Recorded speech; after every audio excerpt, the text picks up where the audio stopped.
वंदे मातरम बच्चों। पिछली कक्षा में आपने हाइड्रोजन, सोडियम और एल्यूमिनियम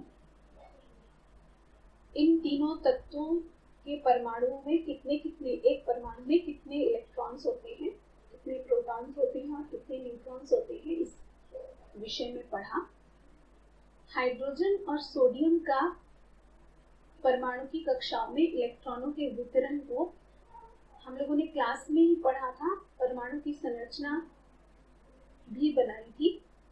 एल्यूमिनियम की परमाणु की संरचना बनाने के लिए आपको मैंने होमवर्क दिया था।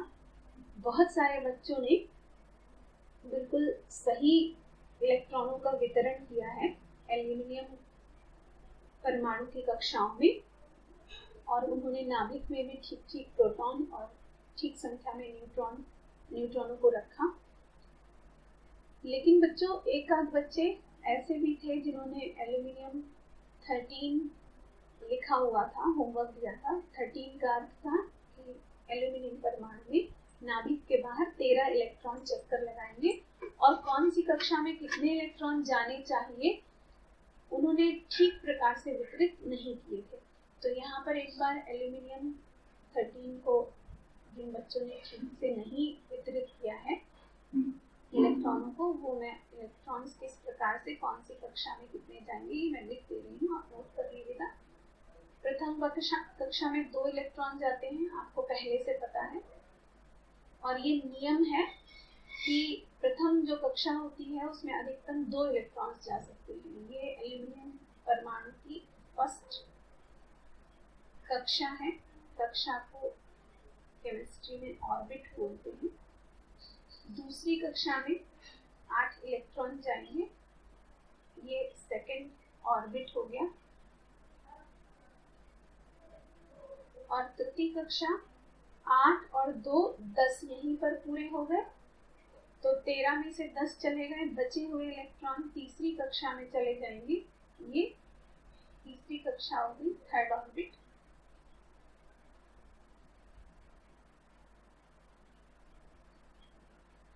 ये जो तीसरी कक्षा है ये एल्यूमिनियम एटम के लिए अंतिम कक्षा है, बाहरी कक्षा इसको आप बोल सकते हैं। इलेक्ट्रॉनों की ऐसी कक्षा जिसमें इलेक्ट्रॉन पाए जाते हैं, अंतिम कक्षा बाहरी कक्षा है ये। यानी कि एल्यूमिनियम परमाणु 13 प्रोटॉन कम से कम और लगभग 13 या 14 न्यूट्रॉन बाहर आपके हो गए। एक और 2 इलेक्ट्रॉन हो गया आपका। दूसरी कक्षा में आपके हो गए 8 इलेक्ट्रॉन्स।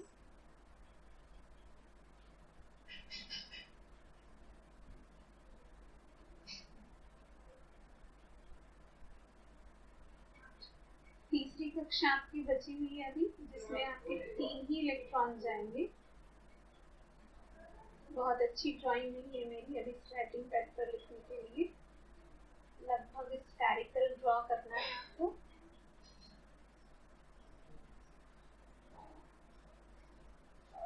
वन, 2 और 3।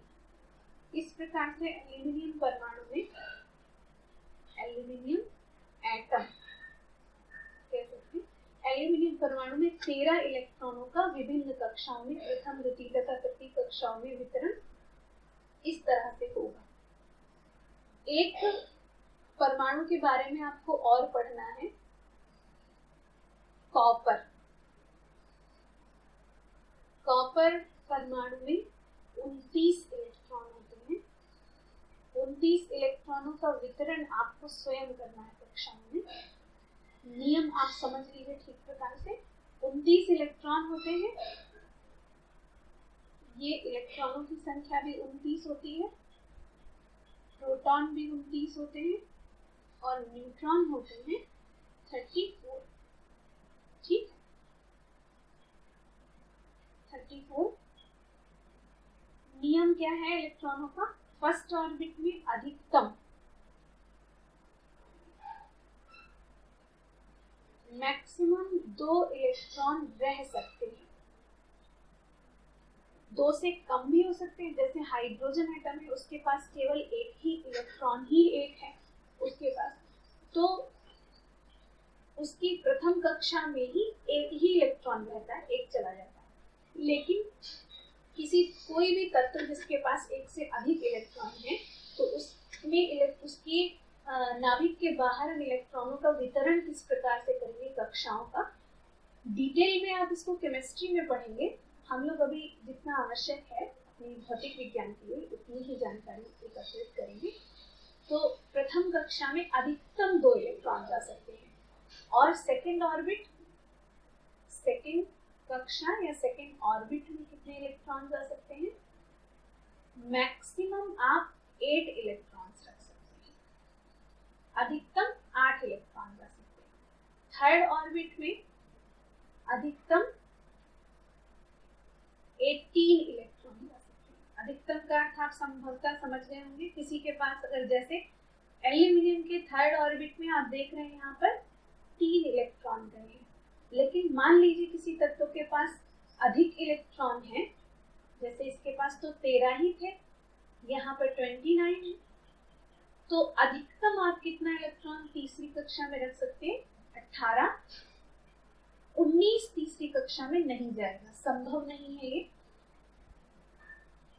बहुत सारे प्रेक्षणों के आधार पर, बहुत सारे ऑब्जर्वेशंस के तहत ये पहचाना गया है, ढूंढा गया है कि किसी भी परमाणु में तीसरी कक्षा में 18 से अधिक इलेक्ट्रॉन नहीं होते, नहीं पाए गए। तो इसलिए अब जबकि हम इनकी फिजिक्स समझ रहे हैं, एटम्स की फिजिक्स समझ रहे हैं, तो हम जो अभी तक ज्ञात प्रेक्षण है या अभी तक ज्ञात नियम है उनके आधार पर तीसरी कक्षा में 19 इलेक्ट्रॉन संभव नहीं है, इसलिए अधिकतम 18 रख सकते हैं। 18 से नीचे 0, 1, 2, 3, 4, 5, 6 और लेकर 17 तक कितने भी इलेक्ट्रॉन वितरित किए जा सकते हैं। अब चूंकि हम बहुत ज्यादा केमिस्ट्री में डिटेल में नहीं जा सकते हैं, जा रहे हैं यहाँ पर, तो अंतिम कक्षा और पढ़ लेते हैं। यहाँ पर अंतिम यानी कि सबसे बाहरी कक्षा जो होती है किसी भी तत्व के परमाणु की, जो सबसे बाहरी कक्षा होती है, वहां पर 8 ही इलेक्ट्रॉन मैक्सिमम रह सकते हैं। मैक्सिमम 8 इलेक्ट्रॉन ही रह सकते हैं।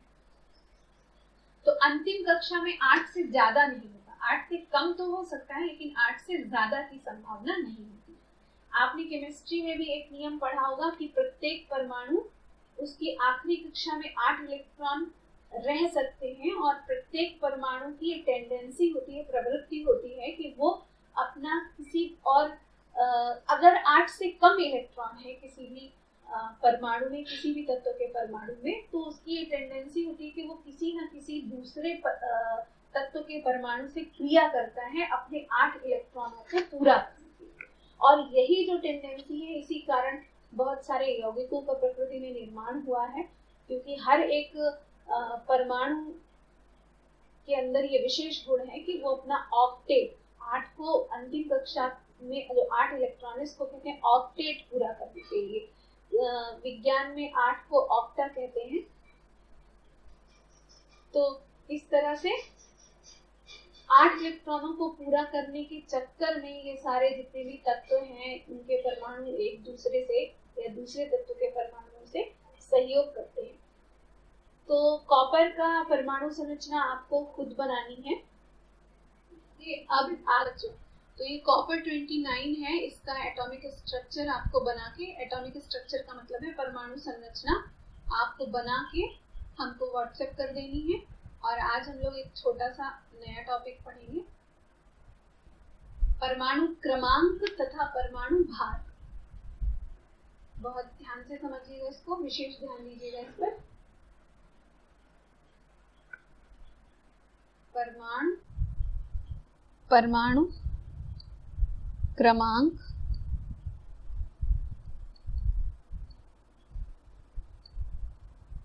परमाणु भार।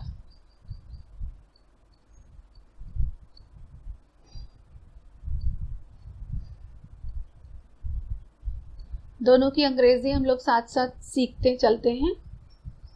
एटॉमिक नंबर बोलते हैं इसको, क्योंकि परमाणु की इंग्लिश होती है एटम और क्रमांक का मतलब होता है नंबर। तो इसकी अंग्रेजी हो गई एटॉमिक नंबर और इसकी अंग्रेजी हो गई एटॉमिक वेट, क्योंकि भार को इंग्लिश में वेट कहते हैं। तो परमाणु से बन गया एटॉमिक वेट। परमाणु क्रमांक को जेड से प्रदर्शित करते हैं, कैपिटल जेड से, और इसको कैपिटल ए से प्रदर्शित किया जाता है। अब हम लोग पढ़ेंगे कि परमाणु क्रमांक होता क्या है।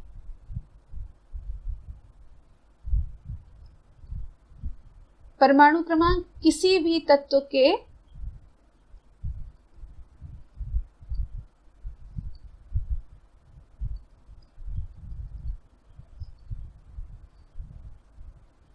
परमाणु में परमाणु के नाभिक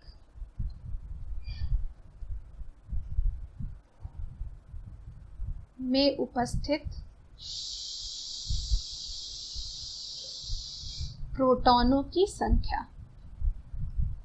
जितने प्रोटॉन उपस्थित होंगे किसी भी तत्व के नाभिक में, उसी को उस तत्व का परमाणु क्रमांक कहा जाता है।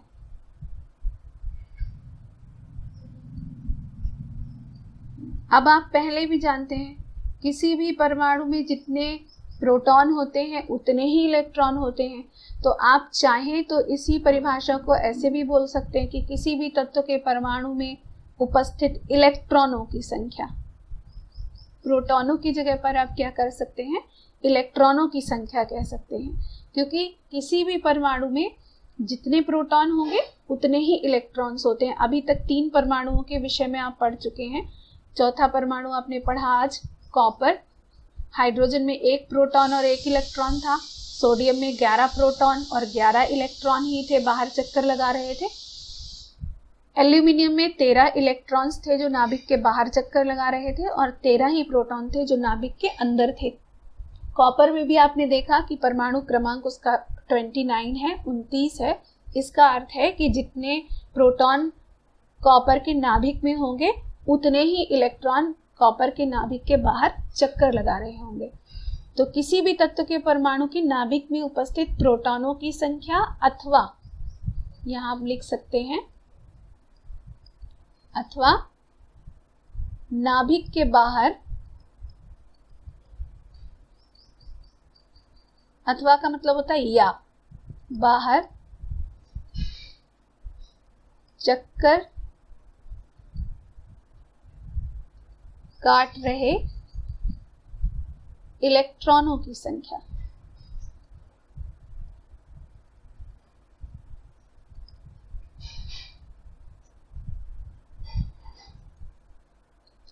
तो ये तीनों चीजें एक ही बात है।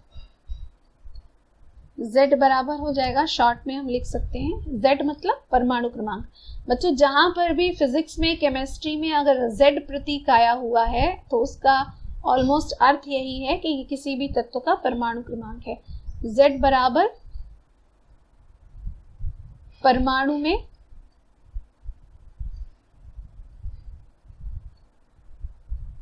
इलेक्ट्रॉनों की कुल संख्या, शॉर्ट में लिख रहे हैं यहां पर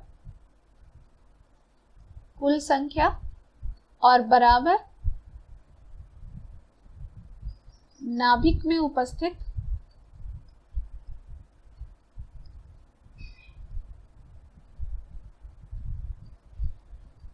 प्रोटॉनों की संख्या।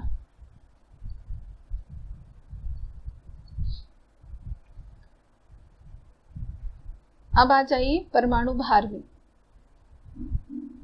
किसी भी तत्व के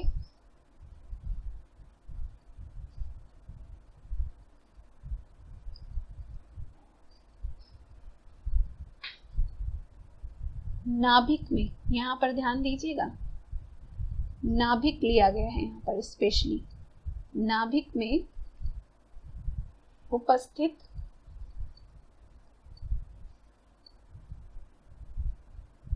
प्रोटॉनों तथा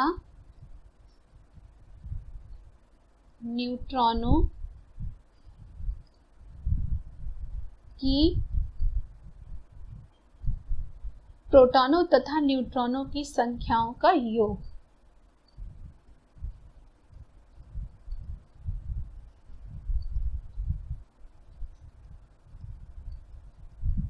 ये होता है A, यानी कि हम यहां पर कैसे लिख सकते हैं, A बराबर नाभिक में उपस्थित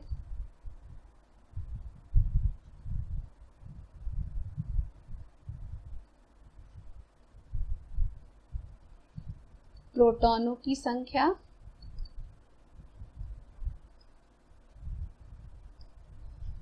प्लस नाभिक में उपस्थित न्यूट्रॉनों की संख्या, या नाभिक नहीं लिख रही हूं मैं, शॉर्ट में लिख रही हूं, न्यूट्रॉनों की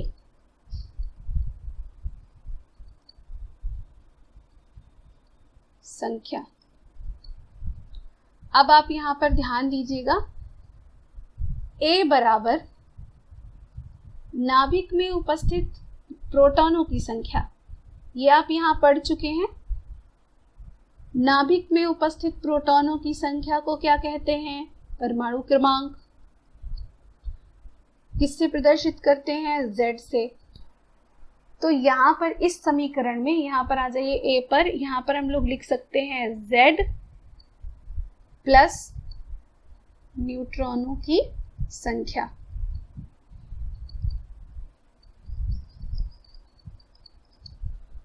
अब यहां पर बीच में आप आइए,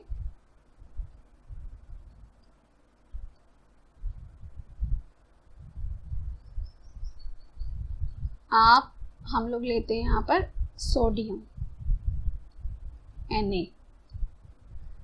सोडियम में कितने इलेक्ट्रॉन्स थे, 11। तो 11 को हम लोग सोडियम के बाईं ओर, लेफ्ट हैंड साइड नीचे की ओर 11 लिख देंगे इस प्रकार से, और ऊपर की ओर लिखेंगे 23। ये जो है 11, ये प्रदर्शित करेगा कि आपका Z बराबर,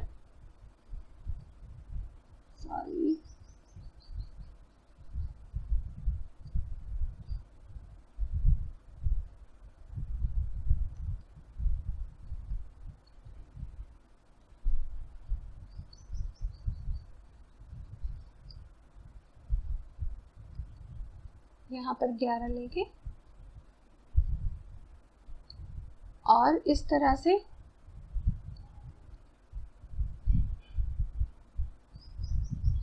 ये 11 क्या है, ये 11 Z का मान है,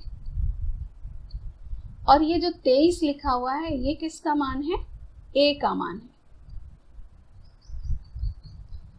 अब बच्चों देखिएगा यहाँ पर A बराबर है आपका Z प्लस न्यूट्रॉनों की संख्या। तो अगर हम यहाँ पर न्यूट्रॉनों की संख्या इस प्रतीक को देखकर निकालना चाहें, ये जो प्रतीक लिखा हुआ है, आवर्त सारणी में अधिकतर इसी तरह से तत्व लिखे रहते हैं, उनके नीचे दाईं ओर बाईं ओर ऊपर एक संख्या लिखी रहती है आवर्त सारणी में। वहां से केवल इस प्रतीक को देखकर हम किसी भी परमाणु में उपस्थित इलेक्ट्रॉनों की संख्या, प्रोटॉनों की संख्या और न्यूट्रॉनों की संख्या का आकलन कर सकते हैं, कैलकुलेशन कर सकते हैं। बहुत सरल है, बिल्कुल सिंपल सा जोड़ घटाना है।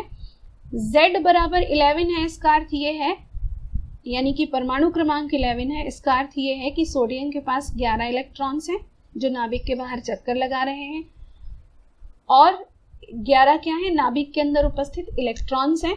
अब यहाँ 23 आ जाइए, 23 क्या है, A का मान है। तो A क्या है, Z प्लस न्यूट्रॉन। तो हम यहां से क्या कैलकुलेट कर सकते हैं, A तो 23 है आपका, इस समीकरण के अनुसार हम यहाँ पर किस प्रकार से रखेंगे, A 23 है, Z आपका कितना है 11, और प्लस न्यूट्रॉनों की संख्या। तो न्यूट्रॉन की संख्या हम निकालेंगे 23 माइनस 11 बराबर न्यूट्रॉन की संख्या। तो यहाँ पर न्यूट्रॉनों की संख्या कितनी आ जाएगी? 23 में से 11 गया 12। इसका मतलब ये है कि सोडियम में कितने न्यूट्रॉन्स रहते हैं नाभिक में? सोडियम तत्व के नाभिक में 12 न्यूट्रॉन्स रहते हैं। आप मौखिक भी निकाल सकते हैं इसको, मतलब इतनी लंबी कैलकुलेशन करने की आपको लिखने की जरूरत नहीं है। आप सीधे सीधे क्या करेंगे, ए में से जेड घटा देंगे, ए में से जेड को घटा दीजिए, वो क्या हो गई? न्यूट्रॉनों की संख्या हो गई। बहुत ही आसान है ये। जेड को देखकर ही आप पता लगा लेंगे कि नाभिक में प्रोटॉन 11 है, इलेक्ट्रॉन्स नाभिक के बाहर 11 है, परंतु इलेक्ट्रॉनों का वितरण किस प्रकार से हुआ है, जो पहले आप 4 प्रकार से वितरण समझ चुके हैं। और 23 में से 11 घटा देने पर इस सोडियम परमाणु के नाभिक में उपस्थित न्यूट्रॉनों की संख्या की कैलकुलेशन भी आप कर लेंगे। एकदम सिंपल है। अब हम आपको एक होमवर्क दे रहे हैं जिसमें कुछ तत्व हैं, और इसी जैसे सोडियम में लेफ्ट हैंड साइड में और राइट हैंड साइड में ऊपर की तरफ जो संख्याएं लिखी हुई हैं, उसी प्रकार से कुछ तत्व हम आपको दे रहे हैं, इसी प्रकार से संख्याएं लिखी होंगी और उनमें उपस्थित प्रोटॉन, न्यूट्रॉन और इलेक्ट्रॉन्स की संख्या, उनका परमाणु क्रमांक और परमाणु भार आपको पता लगाना है। तो ए क्या है? परमाणु भार है, रिवाइज कर लेते हैं। बी क्या, जेड क्या है? परमाणु क्रमांक है। और बाकी 23 में से 11 हम सब्ट्रैक्ट कर देंगे तो न्यूट्रॉनों की संख्या आ जाएगी। 11 आपकी इलेक्ट्रॉनों की संख्या है जो नाभिक के बाहर चक्कर लगा रहे हैं, और 11 ही आपकी प्रोटॉनों की संख्या है जो नाभिक के अंदर हैं। होमवर्क हम यहाँ लिखते रहे, होमवर्क है स्पेशल, आप हमें व्हाट्सएप पे सेंड कर दीजिएगा कि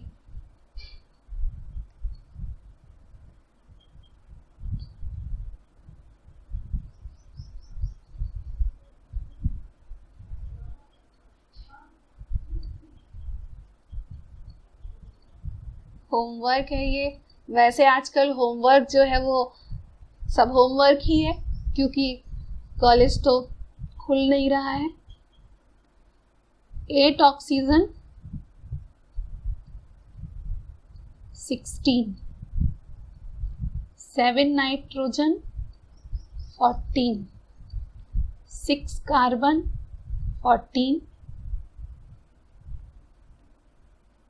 29 कॉपर 63, 92 यूरेनियम 238, और है आपका 19 पोटेशियम 40, 20 कैल्शियम 40, और है 17 क्लोरीन 35। क्लोरीन गैस है, नाम सुना होगा सभी ने। ये छोटी छोटी बातें मुझे बतानी पड़ रही हैं, लेकिन आशा आपसे यही की जाती है कि आपको ये सब आता होगा। ये कैल्शियम है Ca। साथ साथ जिन बच्चों को नहीं पता है ये प्रतीक और उन तत्वों के नाम, वो कैल्शियम, ये है पोटेशियम,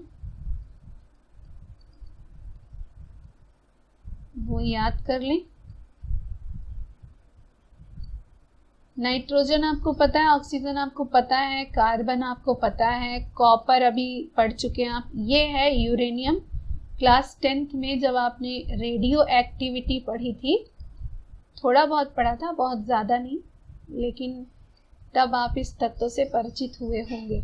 ये जितने तत्व हैं 1 2 3 4 5 6 7 8, इन सब के आपको परमाणु क्रमांक ज्ञात करने हैं, सबके अलग अलग परमाणु। पेन खराब हो रहा है मेरा। क्रमांक,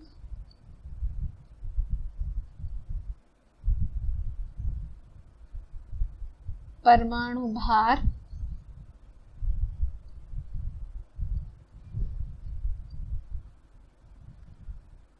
इनके परमाणु में उपस्थित इलेक्ट्रॉनों की संख्या,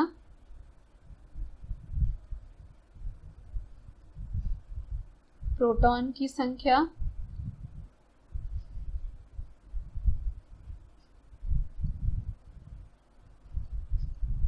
तथा न्यूट्रॉन की संख्या।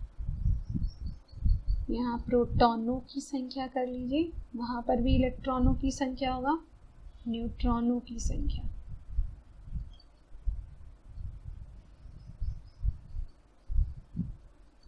ये आपका होमवर्क है। एक क्वेश्चन उठा सकते हैं आप यहाँ पर कि मैम परमाणु भार में सिर्फ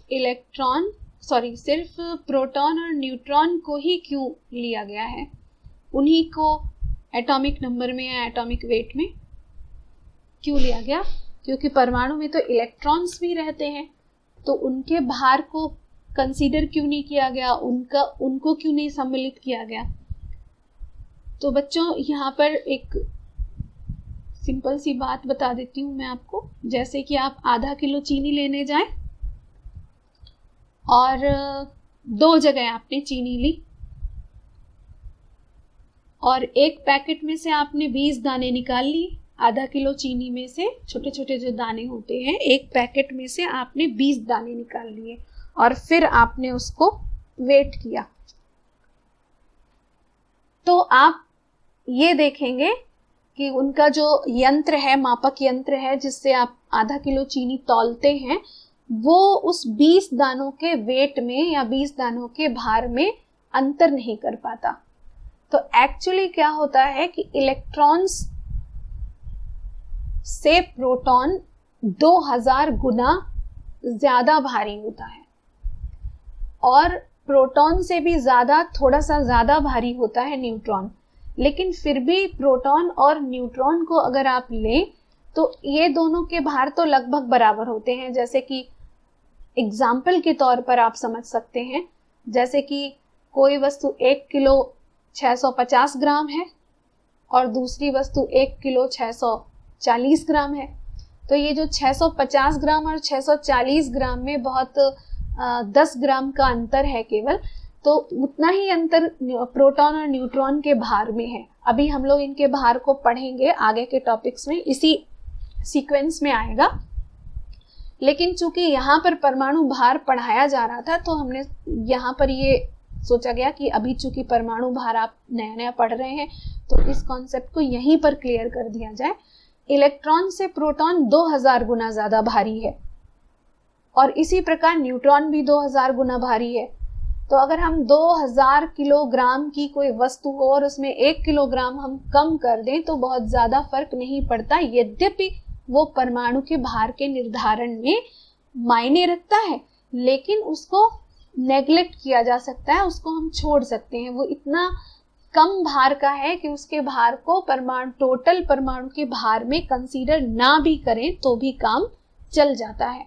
इसलिए मोटी गणनाएं जब की जाती हैं, मोटी गणनाओं का मतलब है जब बड़ी बड़ी गणनाएं की जाती हैं परमाणविक स्तर पर। वैसे तो परमाणविक स्तर पर हम लोग बहुत छोटी गणनाएं कर रहे हैं, इनको बहुत मिनिमम कैलकुलेशंस कहेंगे, क्योंकि यहाँ पर हम लोग 10 की घात -31 -24 -30 इस स्तर पर भी जाएंगे, इस स्तर पर भी गणना की जाएगी।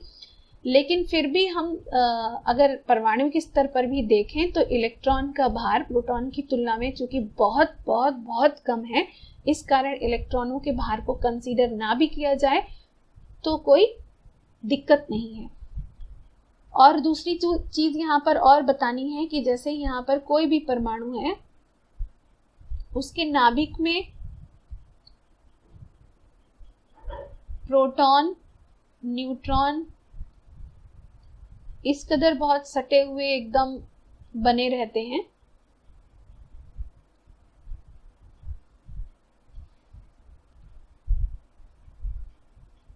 यहाँ पर न्यूट्रॉन को हम लोग इस तरह से ले रहे हैं। और पहले भी बताया था आपको कि ये बहुत रिजिड जगह होती है, सॉलिड बॉडी होती है एकदम,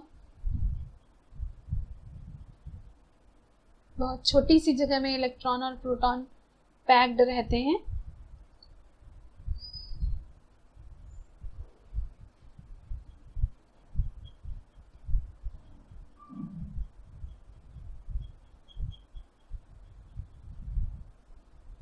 लेकिन बाहर जो इलेक्ट्रॉन्स चक्कर लगा रहे हैं कक्षाओं में ये जो बाहर इलेक्ट्रॉन चक्कर लगा रहा है कक्षाओं में, ये जो कक्षा दिख रही है आपको, ये कोई रास्ता नहीं है बच्चों। ये जो इलेक्ट्रॉन है, आप ये कहेंगे कि ये कक्षाएं ये बनी हुई होती होंगी, जैसे कि आगरा से लेकर कानपुर तक रोड बनी है और आपको दिख रही है, आगरा टू कानपुर।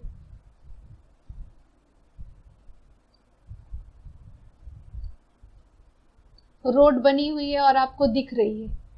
तो ये जो कक्षा है, यहाँ पर कोई ऐसा नहीं है कि कक्षा कोई रिंग जैसी बनी हुई होती होगी और आपको दिखती होगी। एक्चुअली ये इलेक्ट्रॉन जिस पथ पर गमन करता है, जिस पथ को फॉलो करता है, रास्ते को फॉलो करता है, उसी रास्ते को ट्रेस कर लिया गया है, चिन्हित कर लिया गया है और ये कल्पना कर ली गई है कि इस इलेक्ट्रॉन यहाँ पर इस तरीके से चक्कर लगा रहा होगा। जैसे एरोप्लेन जब आकाश में जाता है, तो क्या आकाश में बने हुए एरोप्लेन के रास्ते हमें दिखते हैं? वो रास्ते भी हमें नहीं दिखते, लेकिन उस रास्ते को ट्रेस किया जा सकता है जिस रास्ते पर एरोप्लेन जा रहा है, लेकिन वो रास्ते दृश्य नहीं होते, दिखाई नहीं देते हमें। उसी तरह से ये जो इलेक्ट्रॉन चल रहा है या इलेक्ट्रॉन नाभिक के बाहर चक्कर लगा रहा है, इसका रास्ता कोई वहां पर रोड की तरह बना नहीं होता है। जहां से इलेक्ट्रॉन चलता है उसी पाथ को ट्रेस किया गया है और उसी आधार पर इन कक्षाओं के बारे में बताया गया है। और ये जो नाभिक है, ये नाभिक और इलेक्ट्रॉन्स, सॉरी बच्चों थोड़ा सा प्रॉब्लम होती है हमें बीच बीच में लिखने में, आप थोड़ा जो हम बोल रहे हैं उसको नोटिस कर लीजिएगा। ये जो जगह है, ये देखिए खाली जगह है, नाभिक और इलेक्ट्रॉन के बीच में ये जो खाली जगह है रिक्त स्थान है। तो नाभिक के अंदर प्रोटॉन और न्यूट्रॉन तो बहुत पैक्ड होते हैं, बिल्कुल एकदम पास नजदीक सटीक रखे हुए होते हैं, लेकिन नाभिक के बाहर इलेक्ट्रॉन में और नाभिक के बीच एक बहुत बड़ा रिक्त स्थान होता है, जिसको आप आकाश भी बोल सकते हैं। जैसे कि सूरज और पृथ्वी के बीच में बहुत बड़ा रिक्त स्थान है, उसी प्रकार से इलेक्ट्रॉन और नाभिक के बीच में भी रिक्त स्थान होता है। ये मतलब कि परमाणु के भार का निर्धारण ये जो नाभिक है यही मुख्यतः करता है। यहाँ पर तो खाली स्थान है और यहाँ एक ये छोटा सा नन्हा सा पार्टिकल। परमाणु की नाभिक और इलेक्ट्रॉन में आप तुलना इस प्रकार से कर सकते हैं, जैसे कि एक रूम में आप बैठे हैं, आपकी 11th बी या 12th बी कक्षा है पूरी, उसमें एक डॉट रख दिया जाए, इतना आकार होता है नाभिक का पूरे परमाणु की तुलना में, पूरे परमाणु के आकार की तुलना में। वैसे बच्चों मेरा तो मन और था पढ़ाने का, लेकिन मुझे लग रहा है कि फिर ज़्यादा हो जाएगा आपके लिए, इसलिए हम यहीं पर फिनिश करते हैं। होमवर्क आप अपना करके मुझे व्हाट्सएप पर भेज दीजिएगा। और ये जितना भी आज कुछ बताया गया है, नई शुरुआत करनी है आगे के टॉपिक्स में। जो ये 3 मूल कण हैं, इलेक्ट्रॉन, प्रोटॉन और न्यूट्रॉन, इनके विषय में हम लोग कल पढ़ेंगे, विस्तार से पढ़ेंगे। और यहीं से आपके फर्स्ट चैप्टर का शुभारंभ होगा। अभी तक जो आप पढ़ रहे थे वो मात्र रिवीजन था, जो आपको आशा थी, जैसे कि सारे टीचर्स आशा करते हैं कि आपको इतनी जानकारी होनी ही चाहिए। तो चूंकि अब वैसे क्लासेस लग नहीं रहे हैं, तो ये पता नहीं कि आपको जानकारी है भी या नहीं, इसलिए इतने जो टॉपिक्स थे उनकी आवश्यकता समझी गई आगे के टॉपिक्स पढ़ाने के लिए और स्थिर वैद्युत को शुरू करने के लिए। आपकी जो फर्स्ट यूनिट है, प्रथम इकाई है आपकी क्लास 12th के सिलेबस में, प्रथम इकाई, इसको फर्स्ट यूनिट कह सकते हैं आप। 10 इकाइयां हैं आपके सिलेबस में, 10 यूनिट्स हैं। उसके फर्स्ट चैप्टर का नाम है स्थिर विद्युत। फिर से पेन गड़बड़ कर रहा है। स्थिर विद्युत, इंग्लिश में कहते हैं इसको इलेक्ट्रोस्टैटिक्स।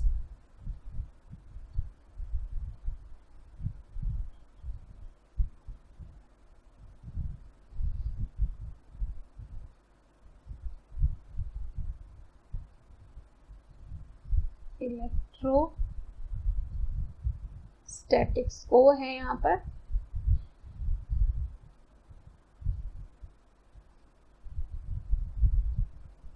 कल पढ़ेंगे अब हम लोग इसको, और इसी के इस चैप्टर के अंदर में हम मूल कणों के गुणों पर चर्चा करेंगे।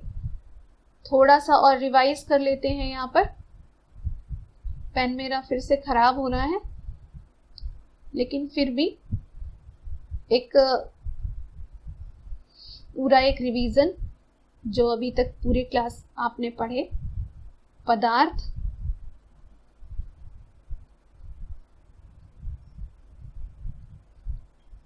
पदार्थ में आपके कौन कौन से वस्तुएं आती हैं? ठोस, द्रव और गैस। कहां से कहां तक का सफर चला है, इसको रिवीजन कर लेते हैं, फिर आगे की बात हम लोग कल करेंगे।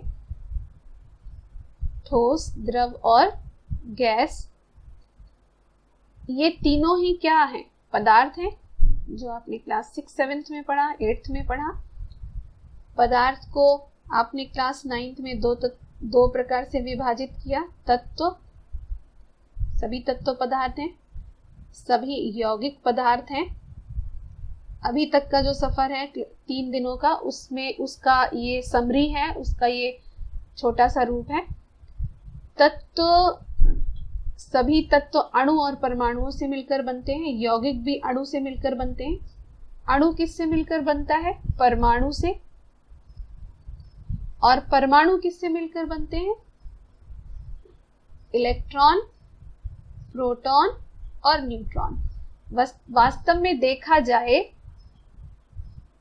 तो ये डिवीजन भले ही कर दिया गया हो, ये 3 जो मूल कण हैं, वैसे मूल कण तो 100 से अधिक खोजे जा चुके हैं, लेकिन मुख्य जो मूल कण हैं वो ये 3 हैं। 3 मूल कण। तो पहले जब आप छोटे थे तब आपसे ये कहा गया कि पदार्थ 3 प्रकार के होते हैं, ठोस, द्रव, गैस। फिर आपसे ये कहा गया कि पदार्थ जो है वो 2 टाइप्स है, 2 प्रकार का होता है, तत्व और यौगिक। फिर आपसे ये कहा गया कि तत्व भी अणु से मिलकर बनते हैं, यौगिक भी। कुछ तत्व केवल सिंगल परमाणु से भी मिलकर बनते हैं।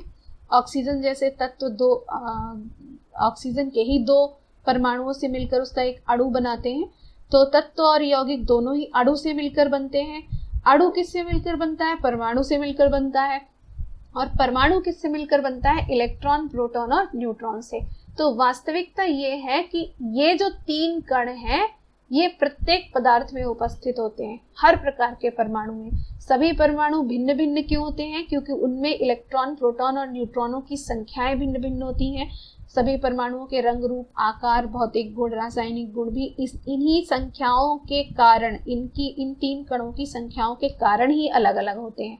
तो अब हम लोग यहाँ तक के सफर से यहाँ पर आ गए हैं, और अब इन 3 कणों के विषय में पढ़ना है आपको। नेक्स्ट टॉपिक में, नेक्स्ट क्लास में हम लोग इन 3 कणों पर फोकस करेंगे। जैसे अभी तक फोकस कर रहे थे परमाणु पर, अणु पर, उसी प्रकार से अब 3 कणों पर अलग अलग फोकस करना है आपको। नाभिक पे भी फोकस करेंगे हम लोग, लेकिन उसके लिए भी आपका इसी कक्षा में एक अलग चैप्टर निर्धारित है। परमाणु के लिए भी एक और अलग चैप्टर निर्धारित है, जिसपे और भी विस्तृत व्याख्या की जाएगी। लेकिन फिलहाल अभी इन 3 पर फोकस करना है। That's all. होमवर्क अवश्य कर लीजिएगा।